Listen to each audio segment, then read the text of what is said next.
केंद्रीय मंत्री श्री नारायण राव जी राणे, इन्होंने मुख्यमंत्री जी के बारे में जो टिप्पणी की,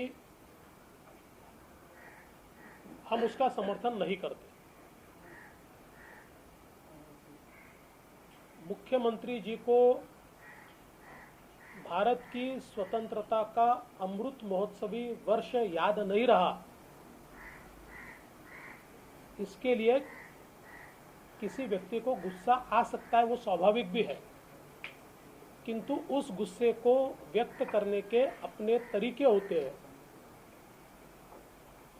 उन तरीकों से ही उसको व्यक्त किया जाना चाहिए। किंतु इस वक्तव्य के बाद जिस प्रकार से पुलिस का राज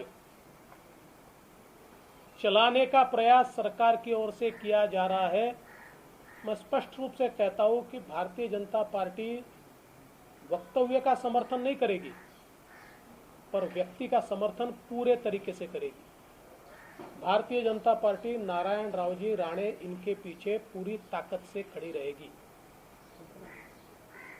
मुझे आश्चर्य लगता है, शर्जिल उस्मानी नाम का एक व्यक्ति महाराष्ट्र में आकर भारत माता को गाली देता है, हिंदुओं को गाली देता है, और महाराष्ट्र की पुलिस अव्वल तो उसके खिलाफ एफआईआर भी नहीं करती, उसके ऊपर कोई कार्रवाई नहीं करती।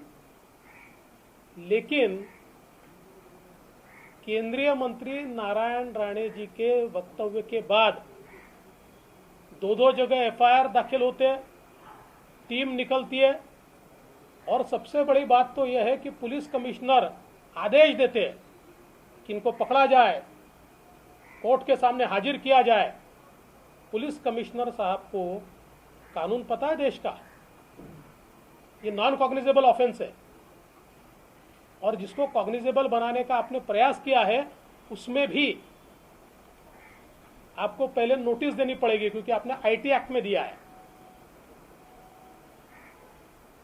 कुल मिलाकर जिस प्रकार से पुलिस का बल इस्तेमाल करते हुए राणे जी की यात्रा को रोकने का प्रयास किया जा रहा है, अव्वल तो कानूनन पुलिस उन्हें अरेस्ट नहीं कर सकती, पर महाराष्ट्र में आजकल कानून का राज नहीं दिखता। गैर कानूनी ढंग से अगर उन्हें अरेस्ट किया गया तब भी जन आशीर्वाद यात्रा चलेगी। हमारे विपक्ष नेता प्रवीण दरेकर, रविंद्र चौहान और आशीष शेलार उस यात्रा को लेकर आगे बढ़ेंगे। लेकिन पुलिस का इस प्रकार से उपयोग करना, ये सरकार एक प्रकार से पुलिस जीवी सरकार है, इस प्रकार का आज चित्र हमको दिखाई पड़ता है। और ये सारी कार्रवाई जो गैर कानूनी कार्रवाई चल रही है, इस गैर कानूनी कार्रवाई का हम निषेध करते हैं। मैं चेतावनी देना चाहता हूं, भारतीय जनता पार्टी के कार्यालय पर पुलिस के संरक्षण में कुछ लोग पथराव करने की कोशिश कर रहे हैं, इसको सहन नहीं किया जाएगा, इसकी रिएक्शन आएगी। हम कानून हाथ में लेते नहीं है, हम रास्ते पर आकर राड़ा करने वाले लोग नहीं है, किंतु अगर हमारे कार्यालयों को टारगेट किया जाएगा और पुलिस देखती रहेगी तो हमारे कार्यालयों को संरक्षण देने के लिए हम सक्षम है। कुल मिलाकर जिस प्रकार की भूमिका पुलिस की दिखती है और जिस प्रकार से पुलिस का दुरुपयोग आज महाराष्ट्र में चल रहा है, मुझे लगता है कि एक प्रकार से महाराष्ट्र में कानून का राज अभी नहीं रहा है। जिस तरीके सर, पण ज्या पद्धतीने आज मुंबईत असेल किंवा ठिकठिकाणी ज्या पद्धतीने राडे होत आहेत, त्याच्या या राड्यांबद्दल कुणीही प्रतिक्रिया देताना दिसत नाही किंवा शांततेचं आवाहन करताना कुणी दिसत नाही। नाही, राडे करतो कोण आहे? शांततेचं आव्हान कोणी केलं पाहिजे? राडे जर शिवसैनिक करत असतील तर त्यांच्या नेत्यांनी शांततेचं आव्हान केलं पाहिजे, आणि ते तर मुख्यमंत्री आहेत, पहिली जबाबदारी त्यांची आहे, दुसऱ्या कोणाची जबाबदारी आहे?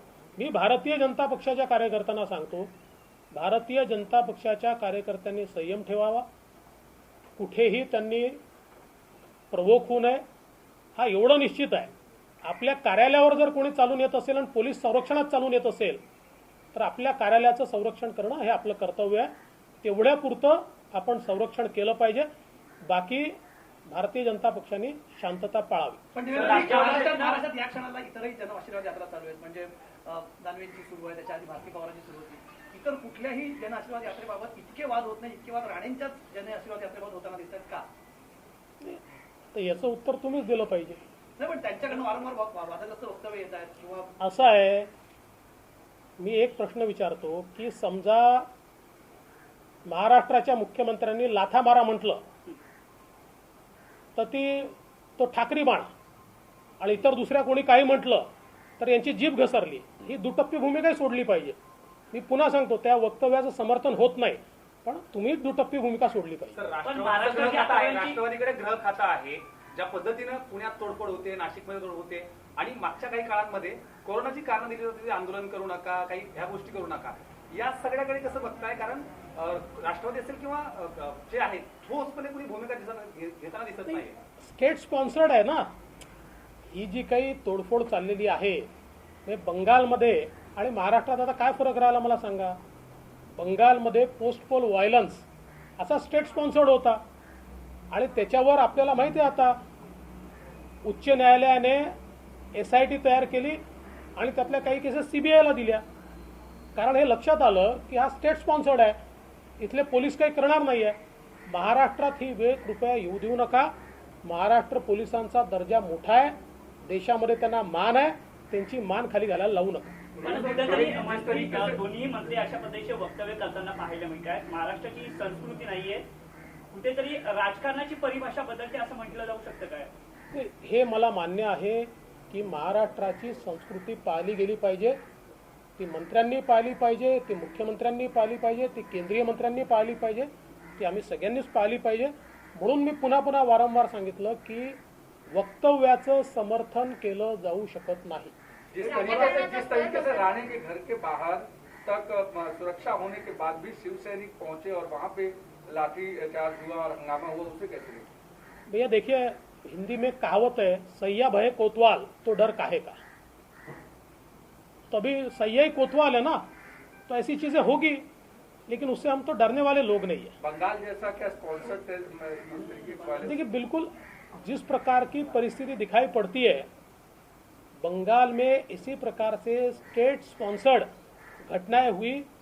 उच्च न्यायालय ने SIT भी तैयार की और CBI को भी तैनात किया.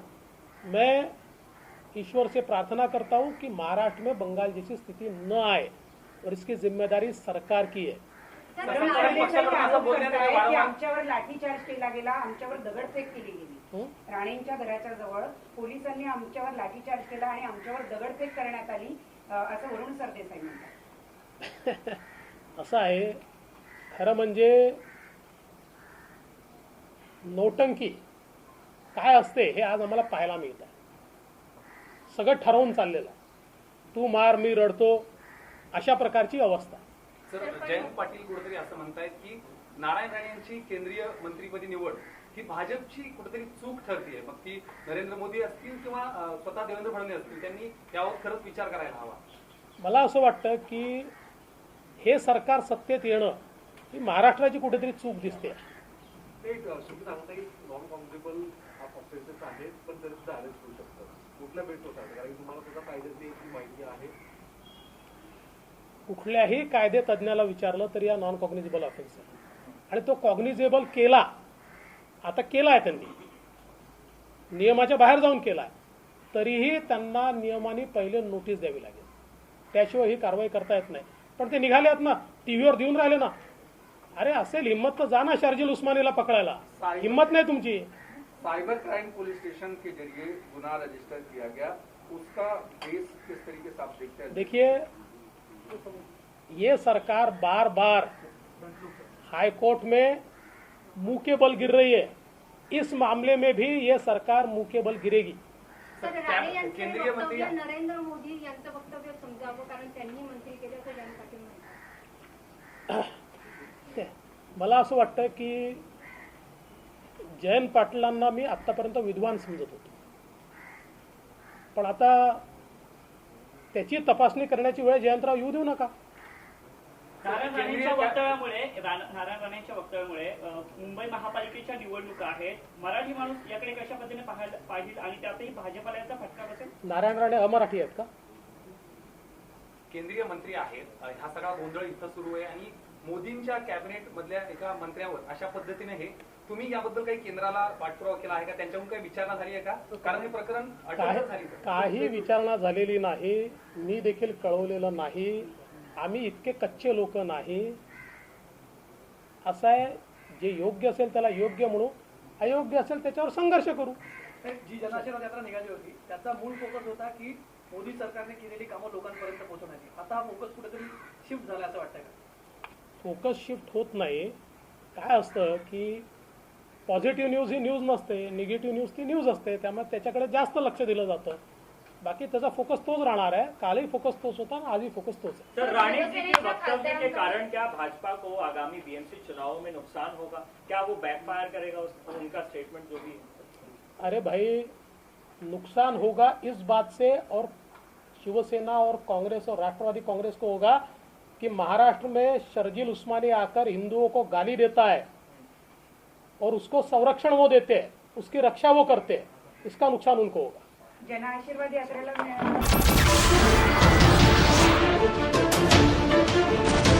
नमस्कार, मैं हूं मानक गुप्ता. अगर आपको हमारा ये वीडियो पसंद आया हो तो इसे लाइक और शेयर जरूर करें और हाँ, हमें सब्सक्राइब और फॉलो करना ना भूलें ताकि आप देश और दुनिया की कोई खबर मिस ना करें. तो जुड़े रहिए हमारे साथ और देखते रहिए News 24.